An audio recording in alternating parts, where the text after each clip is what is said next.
Hi everybody, it's Nicky again. Moving on to lesson 2.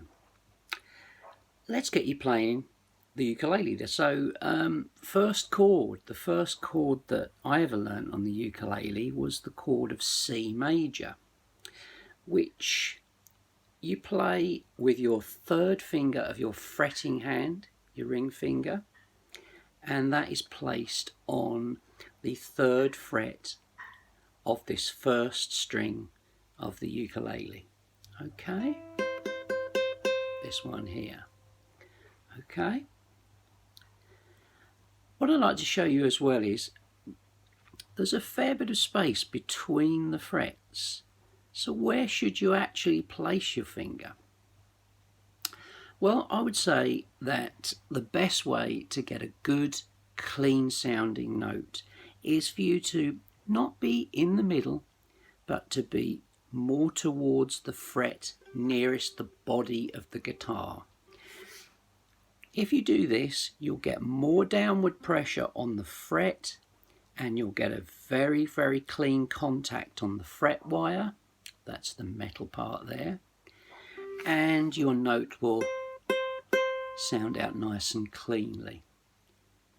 I'll show you what the reverse of that would sound like.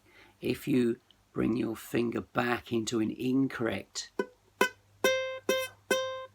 position, you get lots of noise and buzzes, whereas if you go back up just to that sweet spot just behind the fret wire, you'll get a nice clean note.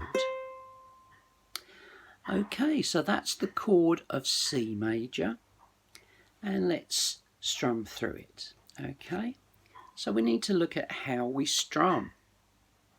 There are many ways that you can strum, and of course it's always very personal, but I think a good place to start, if you've never ever played a musical instrument before, is to use the forefinger, the first finger of your strumming hand, and it is very much a stroking motion.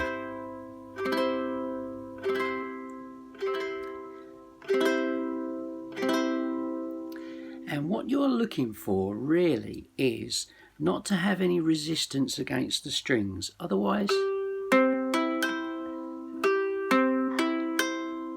it'll sound very jagged, and you want something that's smoother. So if you angle your finger just so that it can just roll over the strings like that,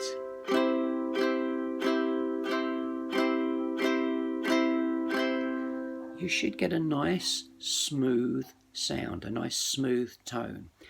I'm just going to move so that you can pick that up a little better on the camera, hopefully, and so you can see my right hand. Let's see if we can capture something like that.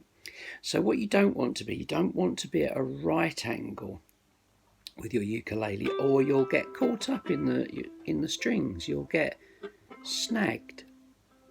Okay, what you want to do is kind of just angle the finger and just let it gently fall from string to string in a downward motion, and then you kind of lift back over again.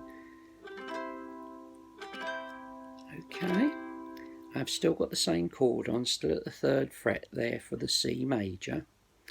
Okay, and let's get that going together. So that's what you're looking to play.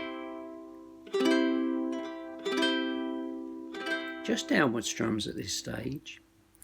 I'm going to count 4, and the beat after that will come in together and we'll start playing. And the tempo we're going to play at is 1, 2, 3, 4, play.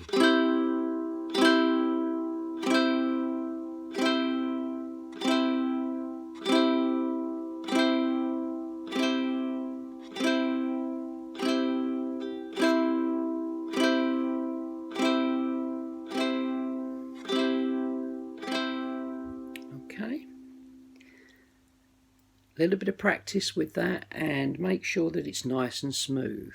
Okay, a lot of people tend to think about playing with the thumb at first. Of course, as I said, it's very individual, but you'll get a nice bright even tone if you use your finger. Some people also support that first finger with their thumb just to get a little bit more of a contact. That's again is very personal. Okay, but you'll find some way that works for you. The most important element is that you run through the strings smoothly and don't snag up and get that jagged kind of sound. That's the difference between sounding like a beginner and sounding like you're getting somewhere. Okay, so nice, I think of it more of a brushing motion. Okay, so a brushing motion. Okay, so if you play around with that, see how you get on. Okay. At this point, we're just looking for you to be with your left hand being in the sweet spot, getting a nice clean sound, and with the right hand a nice smooth strum. That's all you need to be practicing right now, because at this point you're developing strength in your fretting hand fingers. You're probably going to get the little tram lines there, I don't know if you can see those. That's very common. And if you're feeling or experiencing a little bit of pain, that's quite normal. That will actually get better as you start to develop calluses on your fingertips. Okay, and the smoothness with the strumming, very, very important. So at this stage, just take time to just connect those two things, holding down the chord, the C major chord, and strumming smoothly and evenly. Another question, of course, is where in this area, where do you strum? Again, that's very personal, but somewhere around the sound hole is good, I think, as a starting point. There are reasons why you might want to play a little bit further up the neck or a little bit more towards the bridge, but we'll get into that much, much later on. For now, you're just looking for that nice, smooth motion somewhere near the sound hole, just to get you up and running. At this stage, we're just trying to get you used to getting a nice clean note with the left hand and a nice smooth strum with the right hand. Of course, you'll reverse that if you're left-handed. Okay, that's lesson 2, and I'm looking forward to joining you in lesson 3. Thanks very much.